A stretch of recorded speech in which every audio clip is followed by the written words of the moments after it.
Il-President tal-Assoċjazzjoni tal-Iżviluppaturi Maltin Sandro Ketkuti ikkritika l-fatt li pajjiżna m'għandux sens ta' ppjanar dwar il-kostruzzjoni u l-iżvilupp. Dan qal waqt business breakfast organizzat minn Newsbook fejn innota kif il-bini qed isir blokka minflok isir pjan għal żona sħiħa. Il-negozjant huwa l-vittma ta' deċiżjoni ġeżiena li hu l-politiku, li hu l-plener, li hu l-perit, li hu l-konsulent.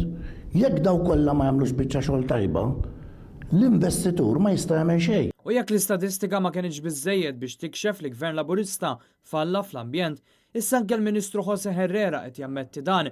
Rapport tal-Unjoni Ewropea juri kif fl-2018 Malta ra żieda ta' 28% fl-emissjonijiet tal-karbonju bil-konsegwenza li pajjiżna huwa ferm bot minn dak mitlub mill-Unjoni Ewropea.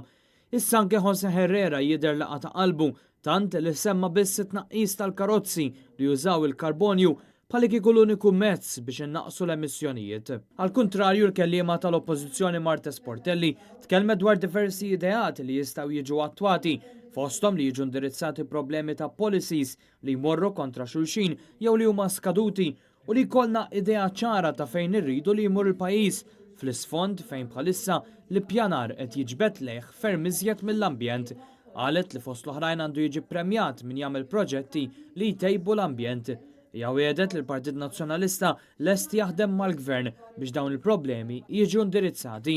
Fost dawk preżenti l-ekonomista Gordon Cordina illi wissa li qed nidħlu f'ċirku vizzjuż f'dak li għandu x'jaqsam mal-ambjent u l-ekonomija, żewġ suġġetti li qal li m'għandniex inħarsu lejhom bħala avversarji.